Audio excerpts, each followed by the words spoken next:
إحنا كأهل غزة، فلسطينيين غزة، كل كام سنة بننزل على غزة عشان نجدد البطايق. أوكي. حاجة بسموها لم الشمل. إذا ما عملتي كده إسرائيل تأخذ حقك في البلد، يعني إنك تدخل البلد. دي معلومة جديدة أول مرة أعرفها. فإحنا طبعا بالنسبة للوالد الله يرحمه كان موضوع التجديد ده أهم من عمره، أساسي عنده.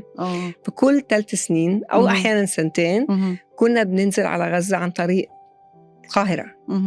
فقصة الحب مع مصر ما ابتدتش في 2000، هي بتبتدي من يوم ما اتولدت. أيوة طبعا. إحنا بننزل على فلسطين عن طريق القاهرة، فبنقعد أسبوع في القاهرة، بنشوف صحابنا وأهلنا اللي عايشين هنا، بنخرج، بنشوف مسارح، بنروح لعادل إمام، حاجة أجمل حاجة في الوجود. يعني طب أنا كده فهمت السنس اوف هيومر أو خفة دمك. يعني هي من زمان ونروح اسكندرية، وأبويا كان من عشاق اسكندرية، فيعني كان في already قصة غرام بمصر very early. أيوة طبعا، أنا ده أكيد. إحنا مصر يعني في حتى كلامنا، يعني في غزة بيقولوا كده، انتوا كلامكم فعلا شبه المصري أكتر. فيه مصري، ده حقيقي، فيه مصري، وبالذات غزة عشان غزة أقرب نقطة لمصر طبعا. وفي يعني زواجات، يعني تلاقي رفح المصرية ورفح الفلسطينية، يعني نفس العائلات. طبعا صعب تعيشي في مصر وتعاشري ناسها وحقيقي ما تحبيها إلا لو أنت فيكي حاجة يعني.